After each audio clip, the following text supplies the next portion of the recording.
말씀 같이 보겠습니다. 디모데후서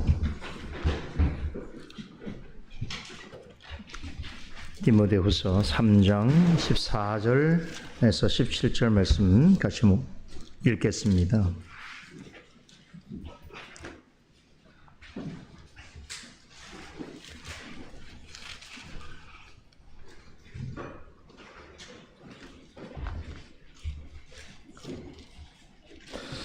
디모데후서 3장 14절에서 17절 말씀까지 한 목소리 읽겠습니다. 그러나 너는 배우고 확신한 일에 거하라. 내가 네게서 배운 것을 알며 또 내가 어려서부터 성경을 알았나니 성경은 능히 너로 하여금 그리스도 예수 안에 있는 믿음으로 말미암아 구원에 이르는 지혜가 있게 하느니라. 모든 성경은 하나님의 감동으로 된 것으로 교훈과 책망과 바르게 함과 의로 교육하기에 유익하니 이는 하나님의 사람으로 온전케 하며 모든 선한 일을 행하기에 온전케 하려 함이니라. 우리가 앞서는 기독교 강요 최종판 1권의 5장까지 함께 살펴봤죠. 이 부분은 기독교 강요 전체 내용의 서론이라고 할 수 있는 부분이라고 말씀드렸습니다. 자, 우리가 좀 시간이 지났기 때문에 조금 다시 한번 정리해보고 오늘 주제를 나눠보도록 하겠습니다. 캘빈은 기독교 강요 최종판을 시작하면서 우리 그리스도인으로서 반드시 알아야 할 두 가지 지식이 있다라고 전제하면서 논의를 이끌어 갑니다. 그 지식이 뭐죠? 하나님을 아는 지식, 우리 자신을 아는 지식입니다. 곧 사람에 관한 지식이겠죠. 캘빈은 이 두 가지 지식을 모든 신학의 출발점으로 삼습니다. 이 두 가지 지식은 마치 동전의 양면 같습니다. 동전의 양면이 있죠. 그럼에도 동전의 양면은 앞면과 뒷면이 있습니다. 그렇듯이 두 지식 간에도 분리될 수는 없지만 순서가 있다는 것이죠. 그래서 우리 그리스도인이 먼저 알아야 할 지식과 또 이어서 알아야 할 지식이 있는데 먼저 알아야 될 지식이 뭡니까? 하나님에 관한 지식이라는 것이죠. 왜 하나님에 관한 지식을 우리가 먼저 알아야 하는가 하면 사람은 하나님께서 창조하셨을 뿐만 아니라 절대적으로 하나님께 의존된 존재이기 때문이지요. 하나님께서는 우리 모두에게 하나님을 알 수 있도록 하는 지각 능력을 허락해 주셨습니다. 이성이라고 할 수도 있겠고 합리성이라고 할 수 있는 것이죠. 오직 피조물 가운데 이성과 합리성은 하나님의 형상대로 지음받은 사람에게만 허용을 하셨습니다. 그런데 만약에 사람이 하나님을 무시하고 하나님을 거역하게 된다고 한다면 어떻게 되는가? 하나님을 알아야 하는, 알 수 있는 이성과 합리성이 왜곡되고 변질될 수 있습니다. 그렇기 때문에 사람이 하나님이 선물해 주신 이성과 합리성을 가지고 하나님을 바르게 잘 알려고 한다면 먼저 하나님을 의존해야 되는 것이지요. 다시 말해서 먼저 하나님이 어떤 분이신지를 바르게 알아야 하는 것입니다. 캘빈은 우리가 하나님에 관해서 참되게 안다면 자연스럽게 우리 자신에 대하여서도 알 수 있다라고 말합니다. 그런 이유에서 기독교 강요에서 하나님에 관한 지식을 모든 신학의 근본이 되는 인식적 원리, 곧 인식의 방법론이다 이렇게 평가할 수 있습니다. 다시 말해서 우리가 하나님에 관해서 무엇을 인식하고 이해할 수 있는 모든 것은 하나님을 바르게 아는 지식으로부터 나온다는 것이지요.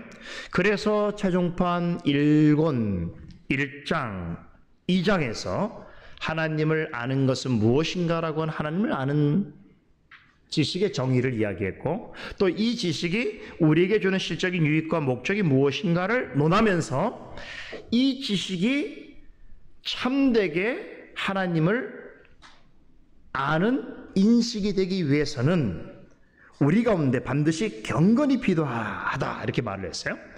그럼 이 경건은 무엇인가? 바로 하나님을 향한 뜨거운 사랑과 자발적인 존경심이 일치된 것이 경건이다 라고 말했습니다. 그래서 이 경건을 통해서 하나님을 알고자 할 때에 하나님께서 계시해 주신 방식에 따라서 하나님을 찾고 사랑할 뿐만 아니라 하나님께서 베푸시는 모든 것에 대하여 감사하는 마음으로 하나님을 예배하는 삶을 살게 될 것이다 라고 강조했어요. 여기 1권 1장 2장의 핵심적인 내용이죠. 그러면서 3장에서 5장은 그렇다면 사람은 어떻게 하나님에 관한 지식을 실제로 가질 수 있는가에 대해서 논했습니다. 그러면서 칼빈이 주목한 것은 모든 사람은 날 때부터 하나님을 인식할 수 있는 능력이 이미 선물로서 주어졌다는 것이지요. 다시 말해서 하나님께서는 사람을 처음 만드실 때에 신에 관한 지각과 인식을 할 수 있는 능력을 그 본성 가운데 심어두셨다. 이 칼빈의 독특한 설명입니다. 바로 이것을 가리켜서 종교의 씨앗이라고 말했죠. 이 때문에 사람은 태어날 때부터 신에 대한 인식력을 가질 수밖에 없는 존재이기 때문에 다른 면에서는 모든 인간은 종교적 존재다라고 말할 수 있는 것이죠. 그래서 칼빈은 인류 역사를 잠시 언급하면서 인류 역사 속에서 종교와 신앙이 발견되지 않은 적은 없고 모든 인류 역사에 종교와 신앙이 있었다는 것은 결국 비록 인간이 타락했을지라도 하나님께서 그 마음에 심어두신 종교의 씨앗 덕분에 모든 사람은 본성적으로 종교에 대한 관심을 갖게 되는 것이고 신을 찾게 될 수밖에 없는 것이란 말이죠. 그런 면에서 칼빈은 실제적인 무신론이라고 하는 것은 불가능하다. 그럼 무신론이라고 하는 주장 자체도 사실은 실제 자신의 마음속에 신에 대한 자각이 새겨져 있는 것을 애써 부정하고 애써 무지한 그 결과로 나타나는 것이지 모든 인간은 실제적으로는 다 신에 대한 인식과 관념이 존재한다라고 설명했습니다. 그럼 하나님께서는 왜 사람의 마음속에 종교의 씨앗을 심어두신 것인가? 그것은 누구도 어떤 사람도 하나님이 없다라고 핑계할 수 없도록 하시기 위한 조치인 것이죠. 나아가서 모든 사람은 본질적으로 하나님을 찾고 알고 경배해야 되는 것이 인생의 목적이라는 것을 알리기 위한 것입니다.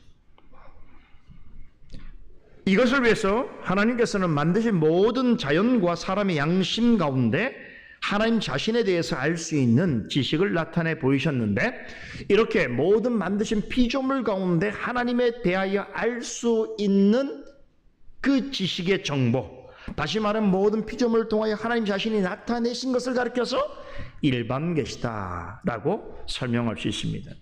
우리 로마서 1장 20절에 언급되었죠. 하나님은 사람으로 하여금 하나님을 모른다고 핑계할 수 없도록 만드신 만물 가운데 그의 영원하신 신성과 능력을 새겨두셨다라는 것이죠. 그런데 사람은 일반 계시를 통해서는 하나님에 관한 정확한 지식을 읽어낼 수가 없다는 거죠. 왜 그렇습니까? 바로 죄로 말미암아서다. 죄로 인해서 사람의 마음은 부패하고 이성은 타락해 버렸습니다. 그로 인해서 사람의 마음속에 심어두신 종교의 씨앗도 제 기능을 발휘할 수 없게 된 것이죠.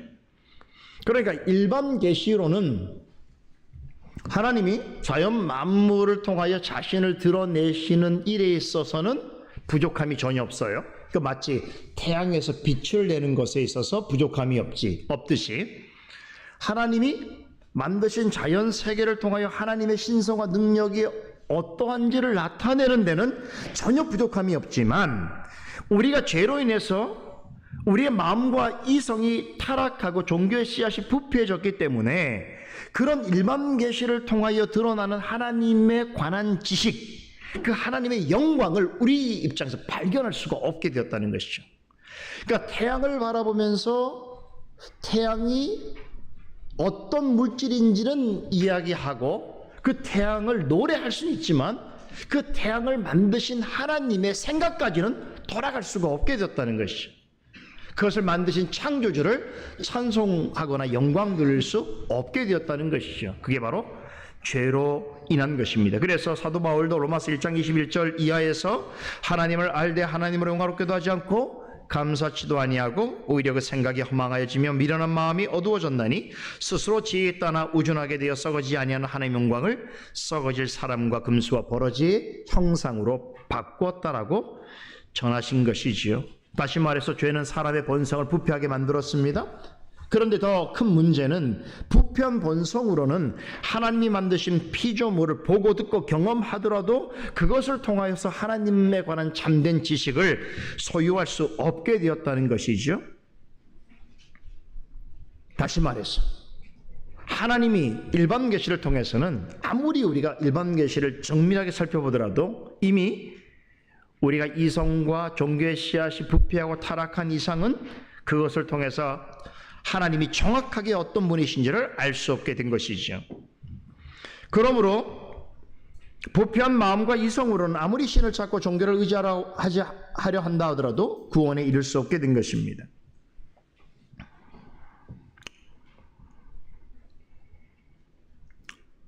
하나님께서 지으신 모든 만물에는 그 만물은 여전히 하나님의 어떠하심을 드러내고 있고 또 우리의 마음속에는 그것을 통하여 하나님을 알 수 있는 능력이 종교 씨앗으로 심겨져 있습니다. 그래서 우리는 지금도 일반 계시를 통해서 나타나는 하나님에 관한 지식의 일부분들을 매일같이 경험하고 있는 거예요. 그렇죠. 우리가 자연과 만물을 하나님 만드신 것들을 대한다는 것은 그것을 통하여 나타나는 하나님의 지식을, 정보를 우리가 늘 받는 자리에 있다는 것이죠. 그러나 죄로 인해서 인간의 마음이 타락했지요. 예레미야 선지자는 17장 9절에서 사람의 마음 만물보다 더 거짓되고 심히 부패해졌다고 말했습니다. 그 마음으로는 아무리 우리가 애를 쓰고 노력한다고 하더라도 하나님에 대해서 정확한 지식을 소유할 수 없게 된 것이다. 이것은 마치 어떤 사람이 시력이 너무 나빠져서 사물을 잘 볼 수 없게 된 것과 마찬가지입니다. 그래서 우리가 눈이 잘 안 보이면 막 인상을 쓰고 뭘 보려고 하죠. 저도 이제 잘 안 보여요, 사실은. 뭐 여러분이 안 보인다는 게 아니라 이게 잘 보이던 글씨가 이제 잘 안 보이는 상태로 자꾸 가고 있는 것 같아요. 시야가 시력이 점점점 나빠지고 있다는 이유인데 증거겠지요. 그런데 이렇다고 한다면 어떻게 해야 사물을 정확하게 잘 볼 수 있는가? 그러면 시력 검사를 해야 될 것이고 또 거기에 따라서 자신의 눈에 맞는 그런 안경을 써야 되겠지요. 바로 여기서 시력이 나빠진다는 것은 이런 의미인 것이죠. 사람이 죄로 인해서 마음이 부패해진 결과 종교의 씨앗과 일반 계시를 통해서는 하나님을 아는 지식을 올바르게 소유할 수 없게 되었다는 의미입니다. 마음이 부패한 사람이라고 하더라도 하나님께서 지으신 세계를 눈으로 볼 수 있고 경험할 수 있고 관찰할 수 있습니다. 그러나 그런 부패한 마음으로는 그것을 통하여 전달되어오는 하나님에 관한 지식을 올바로 누릴 수 없게 된 것이죠.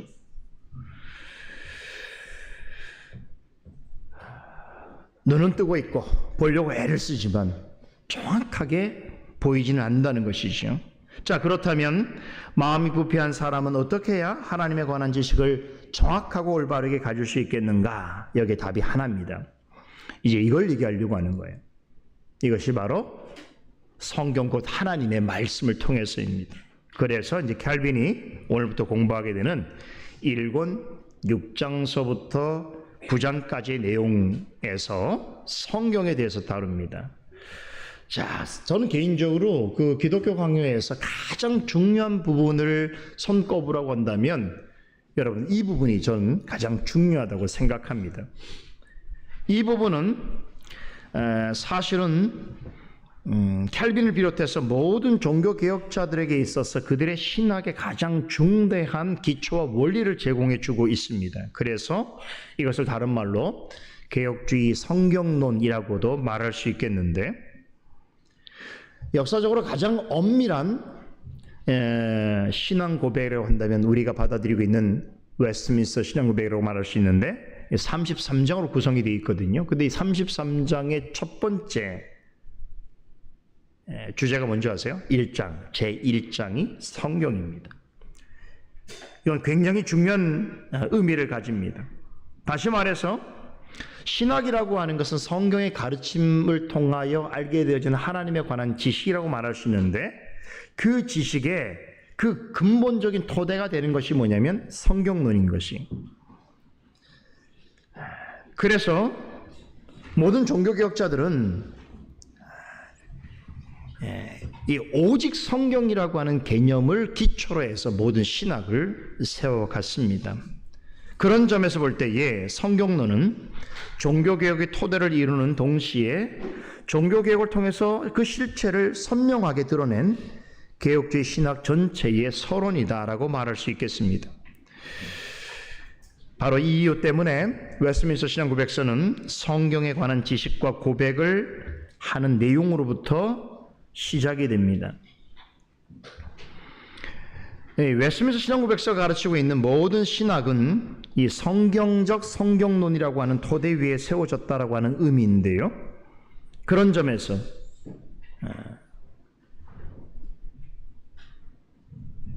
웨스트민스터 신앙고백서의 첫 번째 주제가 되어지는 성경에 관한 그 지식과 고백은 신학적으로 어디서부터 왔는가라고 생각해 본다면 지금 이제 우리가 배울 칼빈의 성경론입니다. 그래서 칼빈의 성경론을 여러분이 잘 이해하게 되면 웨스트민스터 신앙고백서를 비롯해서 모든 개혁주의 신학의 전제 서론이 되는, 또 성경적 토대가 되어지는 성경론에 대해서 잘 이해할 수 있는 절호의 기회를 가지게 되는 것이다 라는 것이죠. 그런 기대감을 가지고 우리 기독교 학요 1권 6장부터 한번 살펴보도록 하겠습니다. 자, 1권 6장에서 9장의 전체 제목이 뭐죠? 성경의 필요성과 권위입니다. 자, 말씀드린 대로 칼빈은 기독교 학요 1권 6장에서 9장까지 성경론에서 다루고 있는데, 이 칼빈이 최종판에 보게 되면 각각의 이 장마다 제목을 달아놨어요. 한번 제목 보십시다. 우리 6장, 제 6장 한번 읽어볼까요? 제목: 성경은 창조주 하나님께로 나아오려는 자들에게 안내자와 교사가 필요하다. 그러니까 한마디로 얘기하면 성경이 왜 필요한가를 설명하고 있어요. 7장 보세요. 7장 제목 한번 보겠어요. 7장 교환 나눠드렸죠? 7장 한번 읽어보겠습니다. 성경은 반드시 성령의 증거에 의해 확증되어야 한다. 이를 통해서만 성경의 그 절대적인 권위를 획득할 수 있다. 그리고 그 신빙성이 교회의 판단에 따라 결정된다는 것은 실로 하나님을 모독하는 엄청난 죄악이다. 자, 7장의 주제를 한마디로 얘기하면 성경이 하나님의 말씀이라고 할 수 있는 결정적 증거가 무엇인가를 설명하고 있어요. 8장 보세요. 8장 더 읽어봅니다. 인간 이성이 허용하는 한도 내에서 성경의 신빙성은 충분히 증명된다. 자, 성경이 하나님의 말씀이라고 하는 이성적 증거는 무엇인가를 또 설명하고 있어요. 마지막 9장 읽습니다. 성경을 배격하고 직접 계시에 이르려고 하는 광신자들은 모든 경건의 원리를 파괴하고 있다. 여기서 성경, 곧 말씀이죠. 성경과 성령의 관계, 말씀과 성령의 관계에 대해서 설명하고 있습니다. 자, 비록 기독교 강요에서 1권 4장에 걸쳐서 성경론을 설명하고 있지만, 다시 말씀드린 것처럼 드리지만 우리 개혁주의 신학에 있어서 가장 중요한 모든 신학의 근간과 기초를 이루는 성경론의 가장 핵심적인 부분들을 제가 볼 때는 가장 잘 설명하고 있어요. 그래서 이 부분을 우리가 잘 이해하면 이제부터 캘빈 목사님을 통해서뿐만 아니라 캘빈의 이 기독교 강요는 캘빈 개인의 작품이라기보다는 앞서 있는 모든 올바른 정통 신학의 내용들에 집대성한 것이기 때문에 그런 앞서 있던 모든 좋은 신학의 최종 결정판이라고도 말할 수 있는 이 캘빈의 신학에 있어서의 가장 중요한 근거가 되어지는 성경에 대한 이해를 하게 되는 것이죠. 집을 지으면 집을 짓게 될 때에 가장 중요한 게 기초공사잖아요. 이 기초공사에 해당되는 게 바로 성경론이에요. 그래서 성경론을 이해하는 게 되게 중요한데 이 부분을 하나하나 좀 여러분들과 자세하게 이야기해 보려고 합니다. 왜냐하면 여러분이 추구하고 세워가야 될 신학이 기초를 단단히 하는 것이 우리에게 필요한 일이기 때문이겠죠. 자, 그러면 우리 6장부터 보십시다. 6장 1번 내용부터 보도록 하겠습니다. 자, 여기에 이제 첫 번째 보니까 하나님께서는 오직 성경에서만 자신에 관한 실적인 지식을 부여하신다라고 그렇게 칼빈이 제목을 달고 있는데, 여기에 처음으로 이 오직 성경이라는 말이 나오죠. 밑줄 쳐놓으세요. 오직 성경, 솔라 스크립트라, 종교 개혁의 정신이죠. 종교 개혁을 한마디로 말하면 오직 성경으로 돌아가라라는 뜻이에요. 르네상스 운동은, 계명주의 운동은 그 표제가 뭐죠? 아드 폰테스, 본질로 돌아가라라는 거거든요. 그런데 종교개혁자들은 오직 성경으로 돌아가라. 물론 이제 르네상스 인문주의자들이 말하고 있는 본질은 성경이다 이렇게 이해할 수도 있겠습니다만, 우리는 오직 성경으로 돌아가는 것이고 그들은 인간의 원리가 되는 본질로 돌아가는 것이다 이렇게 강조했는데, 이 오직 성경 사상은 6장 1절의 제목에 나타나고 있습니다. 하나님께서는 오직 성경에서만 자신에 관한 실적인 지식을 부여하신다. 다르게 이 말의 의미를 해석해 보면, 죄로 인해서 마음이 부패하여 하나님을 바르게 알 수 없게 된 사람에게 오직 하나님을 올바르게 알 수 있는 지식을 전해주는 유일한 계시의 수단이 성경이다 이렇게 말하는 것이거든요. 아주 쉽게 말하자면 우리는 오직 성경을 통해서만 하나님에 관하여 바른 지식을 가질 수 있게 하셨다 이런 뜻이에요. 자, 그래서 반드시 성경은 필요한 거예요. 자, 여기 보니까 성경의 필요성에 대해서 이야기하면서 왜 성경이 필요한가? 여기서 말하는 성경은 기록된 문서로서의 성경을 말하는 거예요. 왜 성경은 기록된 언어로 우리에게 전달되어야만 한 것인가라는 것이죠. 자, 켈빈은 이 부분을 성경의 필요성에 관한 이야기를 할 때에 먼저 일반 계시에 관해서 언급을 합니다. 아까 일반 계시 말했죠. 자, 여기 1번 보니까 모든 피조물을 통해 자신을 드러내시는데 충분하지만, 이 말이 일반 계시의 성격이죠. 하나님이 만드신 만물을 통해서 하나님 자신에 관한 지식을 드러내셨어요. 이게 일반 계시예요. 그러니까 뭐 쉽게 말하자면 어떤 사람이 예술품을 만들었는데 그 예술품을 통해서 그 사람의 뭐 인격과 뭐 인품과 그의 철학과 그의 사상과 그의 관심 이런 것들이 드러나는 것처럼, 하나님이 지으신 만물은 그 자체로 하나님이 어떠하신 분이신가, 로마서 1장의 이야기로 보자면, 사도 바울의 증거로 보면 하나님의 영원하신 신성과 능력이 그 만드신 만물을 통하여 드러나고 있다라는 것이죠. 이게 일반 계시예요. 그래서 뭐 성경에 보면 뭐 시편 19편 1편 같은 데도 하늘이 하나님의 영광을 선포하고 하늘의 궁창이 그의 손으로 하신 일들을 나타내시는다. 그러니까 우리 인간은 그냥 보는 것뿐인데, 하늘을 보는 것뿐인데 그 하늘 자체가 하나님이 얼마나 신성과 능력이 대단하신 분인지를 하늘 자체가 하나님의 영광을 선포하는 방식으로 있다는 거예요. 그러니까 가만히 있는 것 같지만 하나님 만드신 만물 자체는 마치 우리에게 하나님이 어떠하신 분인가를 보라고 큰 확성기를 가지고 이렇게 나팔을 가지고 계속 우리에게 가르쳐주고 있는 거예요. 저 하늘이 어떻게 있느냐, 저 하늘이 어떻게 만들어졌느냐, 이렇게 우리에게 계속 말하고 있단 말이죠.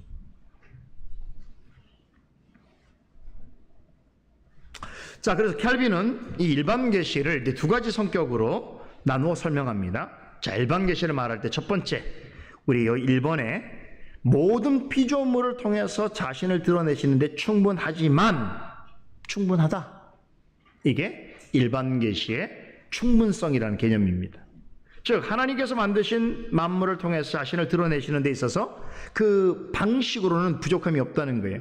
그 만물들은 그 자체로 하나님의 존재성과 그분의 속성과 능력의 어떠함을 나타내고 있다는 거. 오늘 잠언 30장에서 우리가 곤충, 개미, 메뚜기, 짐승, 뭐부터 배웠죠? 너구리, 또 하나 뭐였죠? 도마뱀, 이런 작은 동물 봤잖아요. 그러니까 잠언서에서도 뭘 얘기하는 거냐면 이 작은 미물 같은 존재도 하나님의 지혜를 드러낸다고 그랬죠. 이게 일반 계시예요.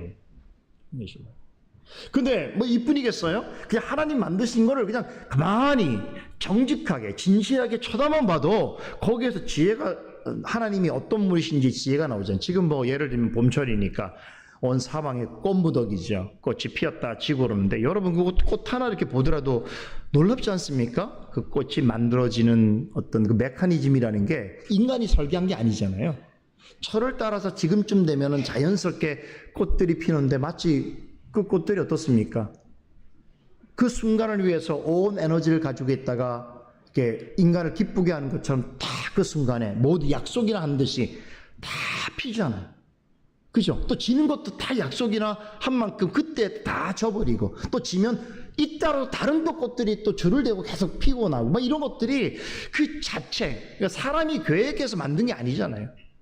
모든 것들이 하나님 만드신 것들은 그 속에 하나님의 생각과 질서와 관심과 능력과 속성 이런 것들을 다 드러내고 있다. 그 자체로 하나님이 어떠신 분을 우리에게 늘 말하고 있고 설득하고 있다는 거예요. 그렇죠? 조금 양심 있는 사람들 그런 걸 보면 시인으로 되고, 그죠? 노래하는 사람이 되고, 그건 양심이 좀 있는 거예요. 아름답다는 걸 이야기하는 거잖아요. 그러나 하나님을 모르는 사람은 그 선에서 그냥 머물러 버리는 거예요. 아름다운 것만 이야기하고 내가 좋은 것만 얘기하지 그렇게 하신 분이 누구인지에 관한 하나님에 대한 관심으로 돌아가지 않는다는 말이에요. 그렇죠? 그런데 일반 계시로는, 그러니까 우리가 이제 하나님 앞에 심판대 앞에 서게 될 때 어떤 사람들이 이야기할 거예요. 난 하나님의 말씀을 들어본 적이 없고 나는 뭐 누가 나를 전도한 적이 없으니까 주님을 믿을 수 없었다 이렇게 말한다고 하더라도 그럼 핑계할 수 없는 게 뭐냐면 자연 그 자체가 하나님에 대해서 완벽하게 증거하기 때문에 내가 평생 동안 뭐 하나님 만드신 만물을 보지 않고 듣지 않는 이상은 그렇잖아요. 핑계할 수가 없는 거예요. 그 자체로 하나님에 관한 지식을 전달하기에 부족함이 없다는 것이죠. 바로 그것을 통해서 하나님을 알 수 있도록 하시기 위해서 종교의 씨앗을 심어두셨죠. 잘 기억하세요. 일반 계시를 통하여 나타나는 하나님에 관한 지식을 하나님 편에 전달하는 데는 부족함이 없어요. 그 자체는 하나님에 관해 우리가 알려주고 있는 거예요. 그러나 아까 말씀드렸듯이 이걸로는 부족하다는 거예요. 그래서 1번 다시 보세요. 성경의 필요성에 1번 보면 그 다음 문장 보세요. 죄로 말미암아 창조주 하나님을 바로 깨닫기에는 불충분하게 되었다는 거죠. 이게 일반 계시의 불충분성이라는 거예요. 지금 말씀드린 것처럼 일반 계시 그 자체는 하나님이 어떤 분인지 드러내기에는 그 자체로는 충분하지만, 그런데 무엇 때문에요?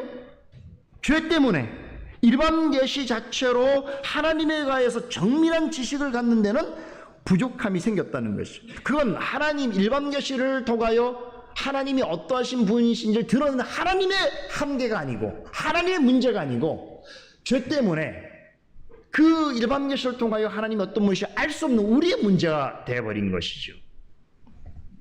그죠? 우리에게 눈을 주신 하나님의 문제가 아니라 우리가 시력이 나빠진 일 때문에 사물을 보기가 어려워지게 된 것이죠. 그래서 일반 계시를 통해서는 이제 하나님에 관한 참 지식을 얻을 수 없게 된 것이죠. 자, 그렇다고 그러면 우리가 이런 죄인이 하나님에 관한 올바른 지식을 갖기 위해서는 또 다른 더 나은 조력자가 필요하다는 것이지요. 그게 다음 내용입니다. 그래서 캘빈은 여기에서 일반 계시와 또 다른 계시를 언급합니다. 이 계시는 뭐냐? 죄인된 자를 영원한 생명으로 구원으로 인도하기 위해서 하나님께서 죄인을 위하여 특별히 고안해 내신 특별한 방식의 계시가 있다는 거죠. 그걸 가리켜서 특별 계시라고 말하는 거예요.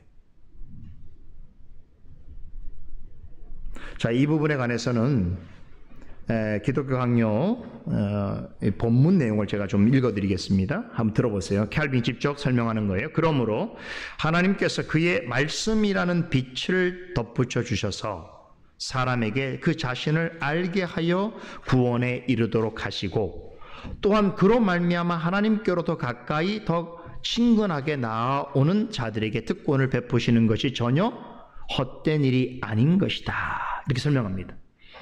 오늘 오전에 우리가 창세기 강해를 통해서도 이해할 수 있는 것이죠. 하갈이 여호와의 사자를 찾아간 것이 아니라 여호와의 사자가 하갈을 찾아왔죠. 그리고 하갈로 하여금 그 곁에 있는 것이 셈인 줄 알게 하시기 위해서 눈을 밝히셨다고 그랬단 말이에요. 그러니까 우리는 무엇을 봐도 그것의 실제적인 의미를 모르고 바라볼 수 있는데, 하나님께서 우리의 마음의 눈을 열게 하실 때 비로소 우리는 그 실제를 만나고 경험할 수 있다는 것이죠. 그래서 루디아 이야기도 드렸던 이유도 마찬가지예요. 루디아도 일반 이방인 여인처럼 하나님에 대해서 전혀 몰랐어요. 그리스도를 몰랐어요. 그럼에도 불구하고 뭐를 할 때요? 사도 바울이 전하는 말씀을 들을 때에 성령께서 그녀의 마음에 눈을 뜨게 하심으로 그 말씀을 통하여서, 말씀을 수단으로 삼아서 그 말씀이 증거하는 예수 그리스도를 바라보고 의지하게 되었다, 이런 거 아닙니까? 그렇죠? 이 특별 계시가 그런 것이에요.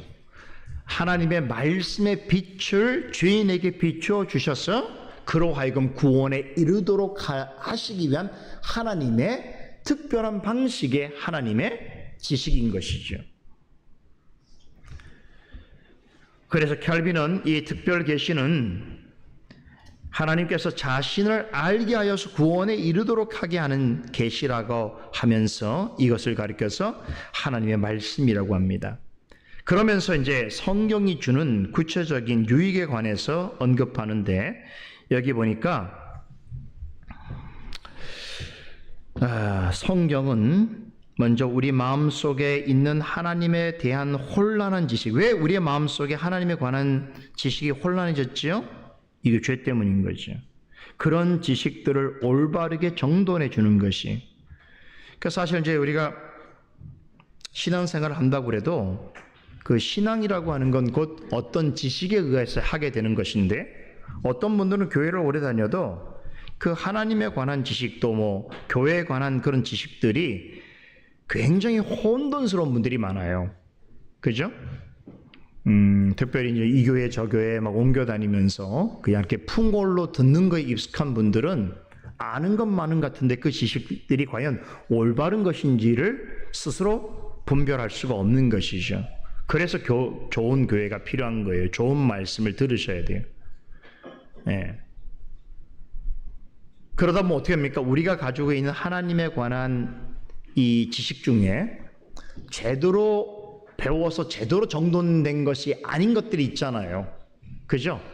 그런 것들을 성경을 통해서 우리가 정립하고 정돈할 수 있는 기회를 갖게 되는 것이죠. 또 한 가지 중요한 것은 뭐냐면 우리의 우둔함을 깨닫게 되는 거예요. 우리가 하나님 앞에서 얼마나 어리석은 존재인가. 오늘 하갈도 말씀드렸습니다만, 하갈이 자신의 입장에서는 아브라함의 집을 떠나 도망가는 것이 이유가 되었겠지만, 그러나 실제로 도망가게 된 그 원인도 자신으로부터 시작된 것이고, 그리고 더 큰 문제는 아브라함의 집을 떠나게 되면서 아브라함에게 약속하신 그 언약의 축복으로부터 완전히 멀어져서 자신의 과거의 시절, 즉 애굽에서의 종살이하는 시절로 다시 돌아가게 되는 최악의 수를 뒀단 말이에요. 그죠? 그런 그를 여호와 사자가 그를 기다리고 있고 만나 주셨다. 그러니까 그런 하갈이 우리라는 걸 인식해야 돼요. 우리도 사실은 우리의 뜻에는 충분한 교회를 안 나갈 이유도 있고, 성경을 그렇게 공부 안 해야 될 이유도 있고, 나름대로 세상에서 그렇게 재밌게 살아야 될 나름의 이유가 다 있어요, 사람마다. 그죠? 그걸 지혜라고 생각한단 말이에요.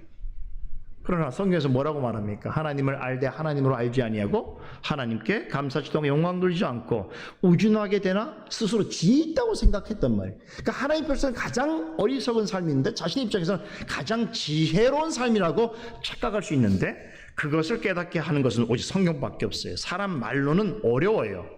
그죠? 하나님의 말씀을 통해서만 깨닫게 되는 거예요. 그래서 성경을 통해서 참되신 하나님을 분명히 우리가 알게 되어지는데, 바로 여기에서 캘빈은 아까 제가 잠시 언급했습니다만 그 유명한 안경 비유를 언급합니다. 하나님에 관한 지식을 우리가 또렷하게 보기 위해서는 우리의 영적으로 어두워진 눈에 뭐가 필요해요? 그 눈을 뜨고 볼 수 있는 뭔가 필요한데, 그 조력자를 캘빈은 안경에 비유합니다. 그 당시 안경이 있었던 게 되게 놀랍더라고요. 16세기 그렇게 눈을 잘 보이게 하는 안경이 있었나 봐요. 그 안경 비유가 나옵니다, 이게. 그래서 실제로 노인의 예를 들고 눈이 흐릿한 사람도 예를 들고 시력이 좋지 않은 사람 예를 들면서, 그런 사람들이 아무리 좋은 책을 누군가 가져다 준다고 하더라도 그것을 잘 읽을 수가 없고, 또 너무 눈이 나쁜 사람은 이 좋은 책에 단어 몇 가지도 제대로 파악할 수가 없다는 것이죠. 그런 사람에게 정말 눈에 쫙 맞는 좋은 안경이 씌워진다면 어떻게 되겠냐는 거예요. 이 책의 좋은 내용들을 다 자신의 것으로 만들 수 있다는 것이죠. 바로 성경이 그렇다는 것이, 성경은 이처럼 죄인에게 하나님에 관한 지식을 바르게 알게 하는 안경의 역할을 한다는 것이죠. 아주 기가 막힌 아주 좋은 그런 예화입니다. 그런 점에서 성경은 창조주이자 구원자이신 하나님께로 인도하는 데 있어서 가장 좋은 조력자다라고 말합니다. 그리고 켈빈은 이렇게 성경을 통해서 죄인을 하나님께서 부르시고 그들에게 구원을 베풀어 주시기 위한 계시를 기록한 것이기 때문에 성경 곧 하나님의 말씀을 특별 계시다라고 말할 수 있다는 것이죠. 일반 계시는 만물의 그 본성을 통해 드러나는 것이지만, 특별 계시는 죄인을 구원하시기 위해서 하나님 주신 특별한 방식의 하나님의 지식인데, 그 지식은 기록된 것이기 때문에 하나님 말씀이라고 하는 것이죠. 기록된 하나님 말씀을 성경이라고 말할 수 있는 것이. 자, 그래서 성경으로부터 배울 수 있는 하나님에 관한 큰 두 가지 지식을 이제 언급하고 구체적인 설명을 더합니다. 다시 말해서 죄인이 구원에 이르기 위해서 꼭 알아야 할 두 가지 지식이 있다면 1, 2번 보세요. 3번에 1, 2번. 창조주로서의 하나님에 대한 지식, 이게 1권의 전체 중심 주제이고요. 구속주로서의 하나님에 대한 지식. 그래서 첫 번째 이제 1권의 전체 주제는 창조주 하나님에 관하여 우리가 알아야 될 내용이라고 한다면, 두 번째 2권의 전체 중심은 구속주 곧 그리스도에 대해서 우리가 알아야 할 지식에 관해서 논합니다. 그래서 이 순서가 있어요. 먼저는 창조주 하나님에 대해서 우리가 배우고, 그리고 구속주 그리스도, 즉 그리스도에 대해서 우리가 배워야 한다라고 언급합니다. 자, 그러면서 이제 구체적으로 하나님의 말씀으로서의 성경에 대해서 이야기하는데, 방금 전에 제가 성경은 하나님 말씀이고 특별 계시라고 할 수 있다고 말씀드렸죠. 근데 여기엔 조금 구분이 필요합니다. 엄밀하게 말하자면 성경은 기록된 하나님의 말씀이죠. 그래서 특별 계시라고 말할 수는 있지만, 사실 특별 계시는 기록된 하나님의 말씀이 성경보다 범위가 훨씬 커요. 왜 그러냐면 기록되지 않은 하나님의 계시도 있기 때문에 그렇죠. 그러니까 성경에 기록된 것은 하나님께서 죄인을 구원에 이르게 하기 위한 이 목적을 가지고 우리에게 제시해 주신 하나님에 관한 지식이고, 그러나 큰 특별 계시라고 한다면 이미 성경이 기록되기 전에 하나님이 많은 말씀 주셨을 거 아니에요. 우리가 창세기도 어떤 방식으로 기록되냐면, 에덴 동산에서 아담과 하와가 하나님의 말씀을 듣고 기록하는 것이 아니고, 그 있었던 모든 계시의 내용들을 후대에 모세를 통해서 앞서 있었던 자료들과 내용들을 근거로, 그렇죠? 그리고 성령의 영감을 통해서 그 많은 내용들 가운데 성경의 창세기 들어갈 내용들을 정리한 거예요. 그러니까 실제로 하나님의 특별 계시는 훨씬 더 많았다고 봐야 되겠죠. 그러나 그런 계시의 내용들이 죄인을 구원으로 이끄는 데 있어서 필요한 만큼만 주어진 기록된 특별 계시가 성경인 거예요. 이해되시겠어요? 그런 점에서 성경을 특별계시라고 말할 수 있지만 특별계시와 성경의 구분점도 있을 수 있다는 것이죠. 다시 말해서 기록된 말씀인 성경은 구원 얻기에 요구되어지는 특별계시의 최종적인 형태라고 말할 수 있습니다. 그리고 이 형태는 하나님이 정해주신 것이기 때문에 66권이죠. 이 66권 외에 더 다른 것을 추구하거나 66권의 어떤 부분을 빼는 것은 하나님께서 우리에게 죄인을 구원하시기 위한 목적으로 요구하시는 특별 하나님에 관한 지식을 가감하는 것이기 때문에 이건 잘못이라는 거예요. 자, 하나님의 말씀으로서 성경에 좀 의의를 보면 첫 번째는 모든 시대를 거쳐서 전해져 오는 진리라는 거죠.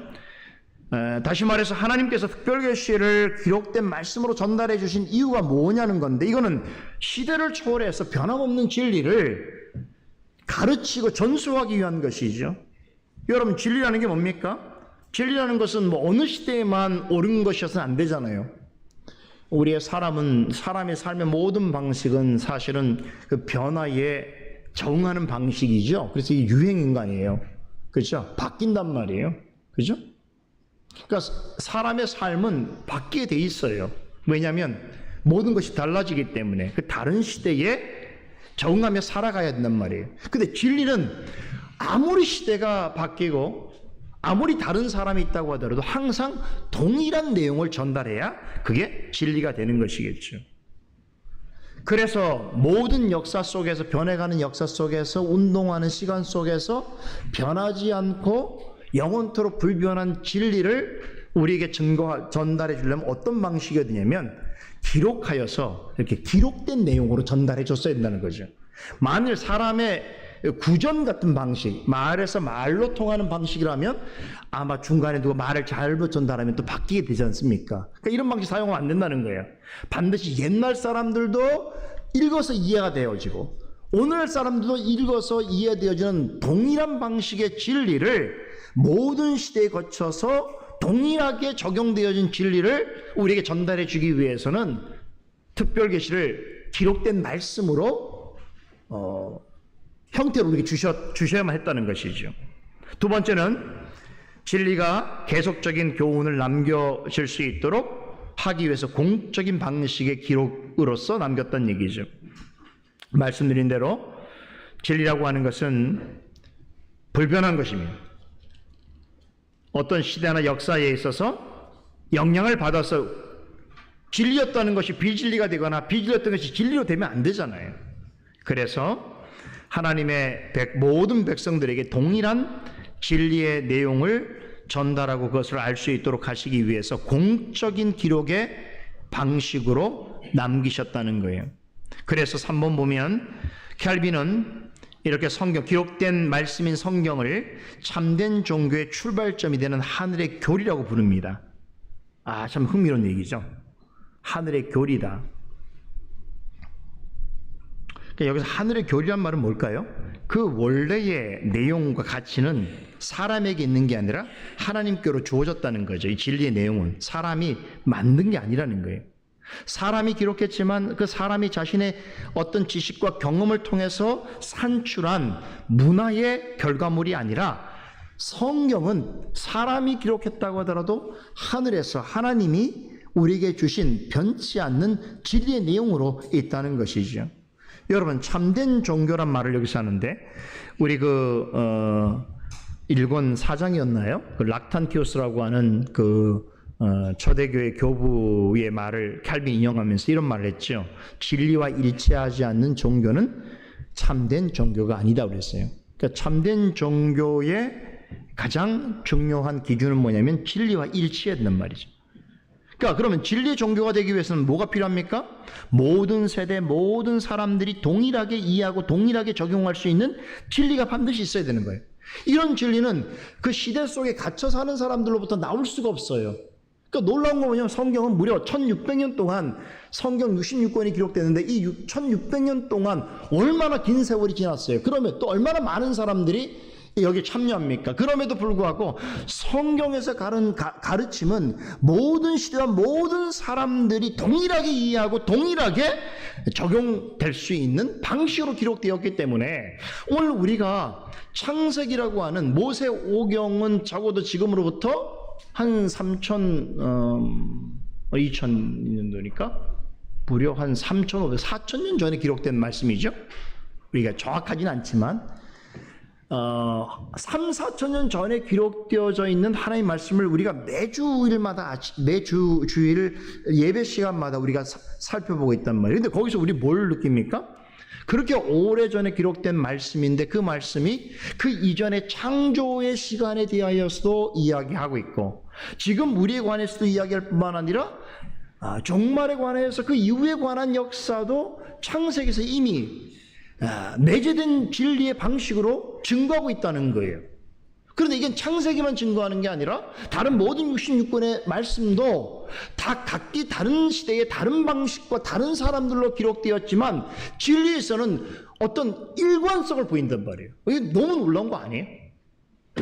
어떻게 어떤 책이 어떤 하나의 주제를 가지고 이렇게 긴 시간 동안 여러 사람에 의해서 동일한 목적을 가지고 쓰여줄 수 있는 책이 존재할 수 있냔 말이에요. 여러분 그런 책이 있으면 한번 얘기해 보세요. 인류 역사를 통틀어서 없습니다. 오직 성경밖에 없어요.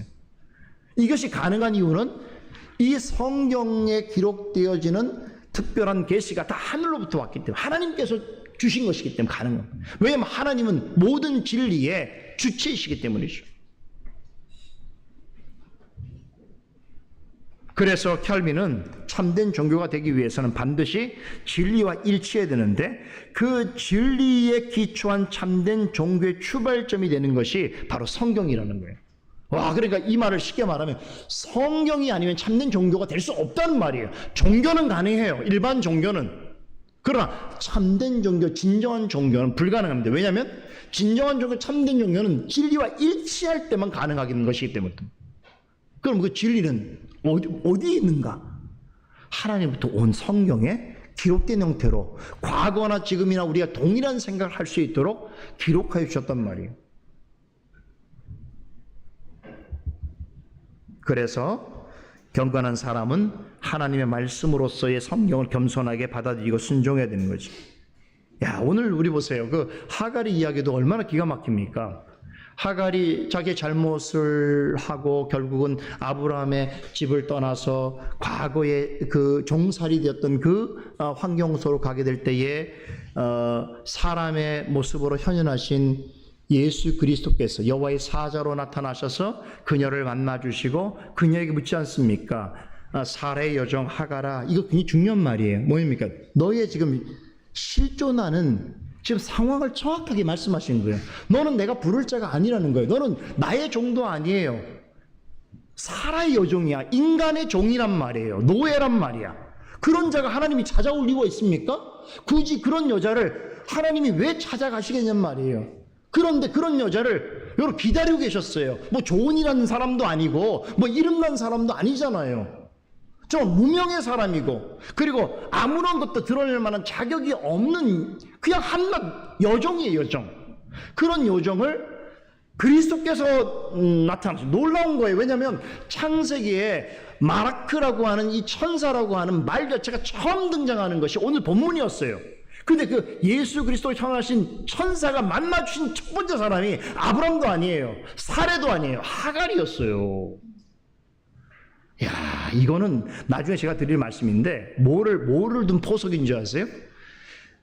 장차 있을 이방인들을 구원하시려고 하는 하나님의 그 의도, 얼마나 하나님께서 그 혈육적인 여러분 외면적 유대인의 하나님이 아니고 하나님의 참된 언약 속에서 택함받은 자가 그리스도 안에서 구속받은 하나님의 백성이라는 사실을 아시기 때문에 그런 자들은 누구에게도 있습니까? 이스마엘의 후손들에게도 있어요. 그래서 그들을 번성케 하시고 그들 가운데 택한 자를 찾으셔야 되기 때문에 그렇죠.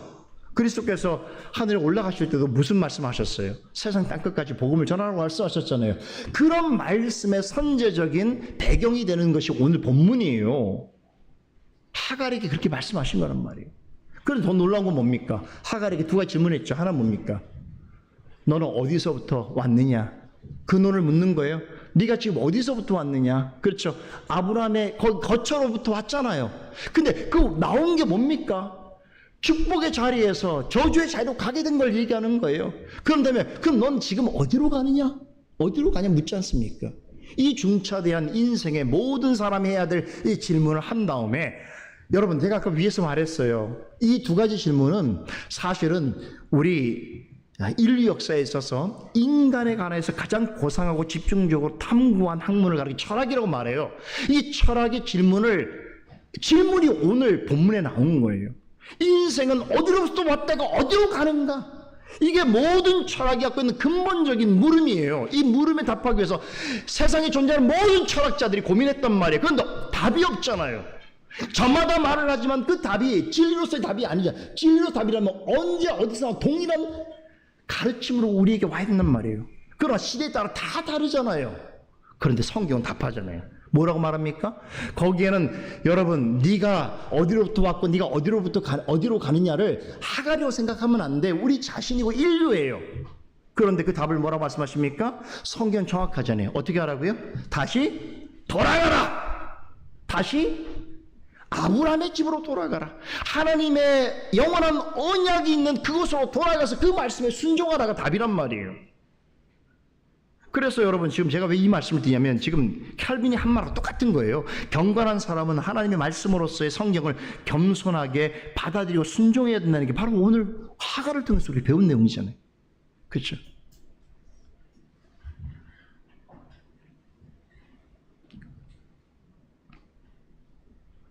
내가 이렇게 얘기하니까 어떤 분들은 뭐 저기 영상 보고 목사님 화를 낸다고 하더라고. 화내는 거 아니에요. 어떤 분들 그렇게 해서 내가 좀 상처가 되더라고요. 화내는 사람 아니에요. 이거 화내는 거 아니에요. 강조해서 얘기하는 거예요. 제발 계속 보셔야지. 이렇게 제가 화 없는 사람인데 뭐 잠깐 켰다가 화는 이런 부분만 보고 화냈다 그러는데 화 안 내요. 이게 화낼 내용이 아니에요. 화가 아니고 정말 중요하다는 거를 말씀드린 거예요. 오늘 여기 맞춰야 될 것 같아요. 그래서 4번에 보면 제가 이 본문 인용을 한번 해볼게요. 이 캘빈이 이 본문을 어떻게 설명하고 있냐면 한번 들어보세요.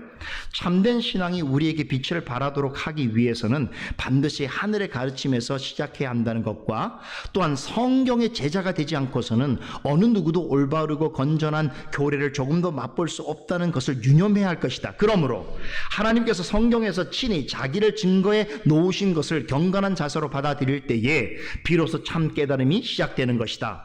완전하며 모든 면에서 충족한 믿음은 물론 하나님에 대한 올바른 지식도 순종에서 나오기 때문이다. 그리고 이런 점에서 볼 때에 하나님께서 그의 특별하신 섭리를 통하여 시대를 초월하여 모든 인간들을 돌아보시는 것이 분명한 것이다. 이렇게 설명해요. 굉장히 명료하죠. 그래서 이 결론적으로 이제 우리가 오늘 2번까지밖에 못하겠습니다. 하나님의 말씀으로서 성경의 이 주제를 우리가 대하면서 이제 우리가 어떻게 적용을 해볼 필요가 있냐면 지금 말씀드린 이 본문의 인용 내용을 볼 때에 우리가 몇 가지 정리해 볼 필요가 있어요.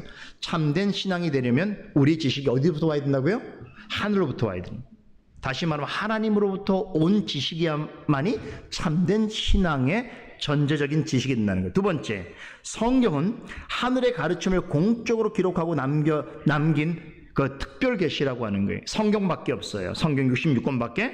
따라서 세 번째, 우리는 우리 모든 성경의 제자가 되어야 된다고 말하고, 얼마나 멋진 표현입니까? 우리 모두는 성경의 제자가 되어야 돼요. 성경의 가르침에 귀를 기울이고 성경을 통하여 올바른 교리를 배워야 한다는 거죠. 네 번째, 성경의 제자가 되기 위해서 어떻게 됩니까? 그러면 그냥 가만히 있으면 됩니까? 성경을 항상 공부하고 배우고 확신하는 일에 힘써야 한다는 거예요. 성경은 그냥 뭐 머리에 배우면 지식이 들어오는 게 아니에요. 성경은 공부하셔야 돼요. 듣고 배우셔야 돼요. 그래야만 성경에 참된 지식을 우리 가질 수 있습니다. 또 다음 5번째는 성경을 배울 때에 어떤 태도를 취해야 됩니까? 하나님이 친히 자기를 증거해 놓으신 것인 줄을 우리는 알고 겸손하게 경건한 태도로 성경의 가르침을 우리가 받아야 한다는 거죠. 결론입니다. 그러므로 하나님에 관한 참된 지식은 오직 성경, 곧 오직 말씀을 통해서만 얻을 수 있다. 이게 캘빈의 가르침이라기보다는 성경에서 말하고 있는 바로 성경문의 핵심 중 핵심이에요. 이걸 받아들이지 못하면 개혁신앙은 뭐 엄두도 낼 수 없어요. 한 발도 못 들어가요. 이게 되게 중요합니다. 그래서 앞으로 이 성경에 관한 내용을 여러분들께 조금 더 구체적으로 캘빈을 통해서 증거한 내용들을 살펴보도록 하겠습니다. 오늘은 여기까지 하겠습니다.